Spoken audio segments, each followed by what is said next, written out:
Just out in the front patch this afternoon. It is another lovely hot day. UV is finally below 2, so I'm out in the garden. Got our front garden beds. I'm down behind the asparagus. And this afternoon I've popped in this trellis. So it is a fence, just looks like 1.8 meter wide fence panel. It's about 1.2 meters in height. That's now 1.2 meters width because it is arranged up. We have our lovely rock wall that separates us and the zero cost garden, and this wall, particularly through summer, it is solid rock, so it holds and radiates heat. Most of this rock is some sort of granite-ish structure-y stuff. It's quite warm. I can very uncomfortably hold my hand on for a few seconds. It gets a lot hotter than that. I know that from experience. Hello. Little silhouette there. So by placing the trellis here at the eastern end of the garden, so it's afternoon, so obviously the sun is in the west, I wanted to make sure that come winter, this is getting lots of western sun to dry off any water that's been on it for the day. But also I want to, mostly for this, shade these rocks so that they don't get hot. They still will get some warmth, but hopefully this will reduce them, and it's like prepping me for next summer, or at least the end of the year, so September through to November, December. What we're going to grow over this trellis is frost beans. So I ordered frost beans from, I think it was the Diggers Club or the Seed Collection, one of them. I think it was Diggers had frost beans earlier last year. And then I have seed saved from these. So if you've seen other videos, I grew frost beans all the way in the other end of this level in the other garden bed. And I grew the Kentucky brown beans at the end of this bed here. So I've swapped ends. We have topped up this garden. It was quite low. I think our last top up was probably like 2 years ago, when we used a mushroom compost when we were constructing these. They're 1 sleeper high, using ACQ treated sleepers. So no copper, chrome, arsenic sleepers here. And this time we've gone for an enriched compost blend. So it has larger bark chips. It has mushroom compost mixed in. So sometimes we come across some like balls of dung that still haven't been broken down. And it has compost fines, which are the small chips. So this is like a good topping up blend. I get this from Capella Bar Sand and Gravel. They are my preferred landscapers because they're nice and close by. Also they deliver too, which is really good. And I have, I think it was at least half that we had to top up this bed. So from 1 sleeper, our mushroom compost had compacted by this much. We've topped up the rest. The good thing too about this blend is majority of this blend is carbon, so it's a carbon rich soil to top up the garden. It also makes it nice and light, because remember, our plants are made of carbon, and so we need lots of carbon to help them grow. If we don't have enough carbon, then they do struggle. I also have some borrowed, well, not borrowed because I'm not returning it, but I have leaf mulch on top that is from our neighbour's Morea tree. And it's was, when I first put it on, about 5 centimetres thick. It's obviously dried out, started to decompose, and I'm now looking at 1 centimetre to 2 centimetres thick of mulch. It's enough for winter. It's not enough for summer and water retention, but it's certainly going to be enough come winter. I have also arranged the beans, as you can maybe, on both sides of this trellis. This is because I have such a tight planting of them. If I was to plant them all in one row, I would be over the minimum spacing requirements that the roots need to be able to spread out.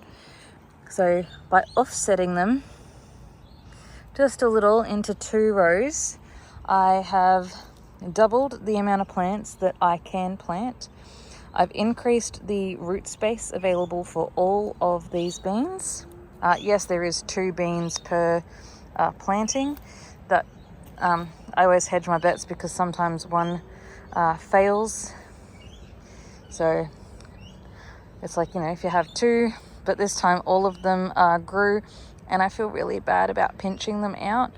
I should pinch them out and leave the strongest one, but I feel bad about like selecting one over the other, so they both get to live. But that's also why I do the spacing that I do, because I have the extra plants. So I've done 10 plantings of multi-sown. So usually you'll see this is called a multi-sown technique because you have more than one seed in the sowing hole. And I've got 10 plantings making a total of 20 beans here. So 20 frost beans.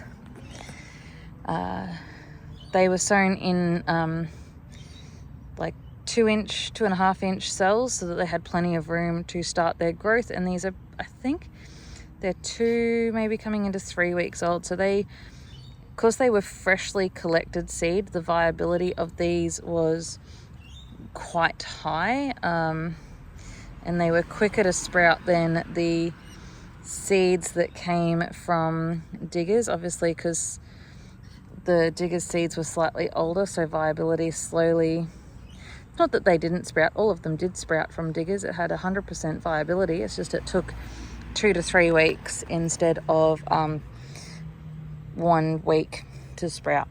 They were also a bit slower to grow. That could just be the age of the seed, but it also could be the time of year, as I planted them in September, so it was a lot cooler, so it naturally slowed down the growth. And then all I want to do with these beans today before heading inside in the cool is just encouraging them inside this trellis. So beans are different to peas when they grow. Beans like a good straight trellis so they can wrap. They prefer to twirl around something. They may struggle with these horizontals, but having this as both a vertical and horizontal trellis gives me the choice that if I want to grow peas, because peas use a tendril, so they'll curl onto here and they'll curl onto there as the pea leader grows up. So I have the option of later on in the season, once the frost beans have done their thing, I have the option that I can put snow peas on it and I don't have to change my trellis out. Previously I've used trellises like that are like 10 centimeter, so 100 mil spacing between the wires. It's just so I could get my hand through, and pick, but it only comes in certain widths and I've cut it already to a certain length. I wanted something a bit more than that, so I went with my fence. I also wanted something a bit more robust that wasn't going to twist and turn, and also like that wouldn't blow over as easy, as that's what happened with that one. What else is information in regards to these? Oh look, I have a little jumping spider already. I'll call him Jeremy. Hey Jeremy. Also I did test that I can put my hand through these. Now if I've got beans I won't be able to pull it through, but I should be able to grab beans. Being as well a 1.2 meter garden bed, I can reach just over halfway. As you can see with the shadow, I can reach just over halfway without stepping in the garden bed. So all in all, it's a well thought out patch in terms of where I can reach. The height as well, just 1 sleeper high, means it keeps it out of a lot of moisture so the roots don't get soaked, because we are on heavy clay. We're on a type of clay, I think called peat clay. It's like a expanding, moving, it's hard to build in apparently, according to all the builders that come by. But we're also on a dam collection point. We have a dam just down the street from us, and it's a this soil's part of why it makes a good spot for that particular dam, because it can hold the water. It can hold the water, yay, hence the raised beds that don't hold the water as well. Makes it a bit of a pain in summer when there's no rain, because they do dry out. But we have the clay, thick, very heavy clay underneath that can support the water and help hold it in, so like a plug. But yeah, so I got those in today. I reckon it's probably another 10 to 12 or 10 to 14 weeks before I start to see any flowers off these, because it's probably closer to 14, because we're coming into winter, so they'll slow down, which is good, because at the moment, and the reasons I don't grow beans over the middle of summer, is we get a little pain in the bum called a bean bug, a bean beetle, which is that fellow there. So these come in, this is my trap crop, by the way, of beans.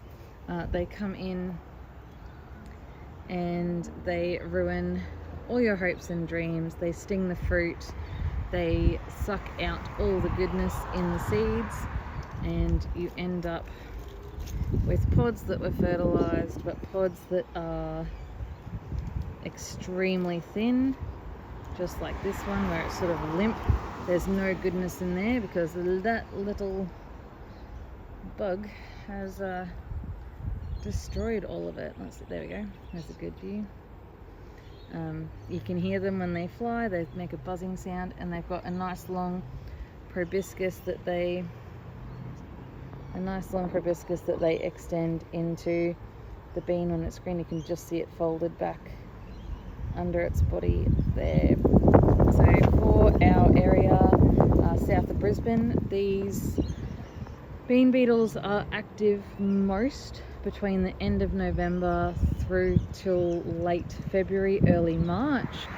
So any fruiting bean does tend to suffer.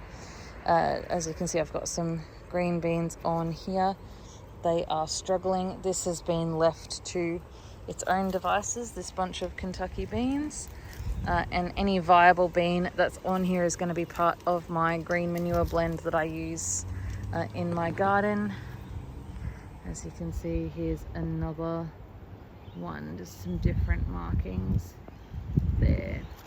So that's what I've done this afternoon in the 28-29 degree weather towards the end of Feb. My capsicums handled the top up of soil pretty well. Like a tomato, if you add more soil around it, it produces new roots. So I kind of judged they'd be okay with an extra 10 centimeters of coverage, and they are doing well. They are loving the fact that it was the enriched compost. So and the fact that we've had a week's worth of really nice rain. I think we've got about 40 to 50 mil overall across about 4 days. So it was really nice, even drenching rain. We had no runoff, so it all got absorbed. They've really appreciated that, plus the enriched compost together and the warm weather, and I have my biggest capsicum yet. Still green. I'm hoping fruit fly leave these alone. I haven't seen fruit fly for a little while because I haven't had a lot of fruit available to them. So they're in there. They can be planted with the beans, though they're probably not going to bother too much. You may see a little bit of competition here for two reasons. One, the root zones are pretty close. The capsicum root zone extends to here. So from where it is, its root zone would probably come out to here or further. And these beans, their root zone will come out past there. So there will be some interlapping. They may communicate, share nutrients, talk to each other through the soil network and fungal webs. That's up to them. Hopefully they don't call each other names and bully each other on the web. Maybe that's why they die. The other issue that we can have here is, as this capsicum plant grows taller, it could shade out the younger beans, but hopefully by then these beans have come up, and most of the growing like light sourcing leaves are higher up, and just the stem is further down. This also means when they start coming into there, I have some lettuce that I've started off in punnets inside because the pigeons keep eating my seeds.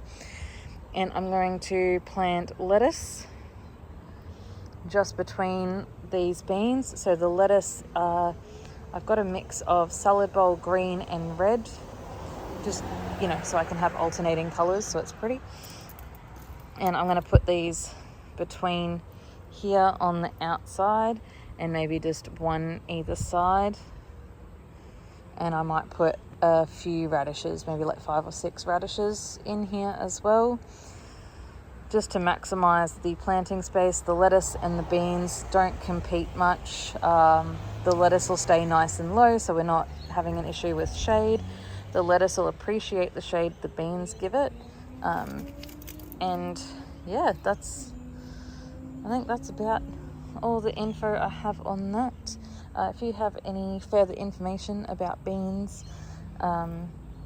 or you want to know more information about beans, pop it in the comments below. And yeah, enjoy the rest of the week.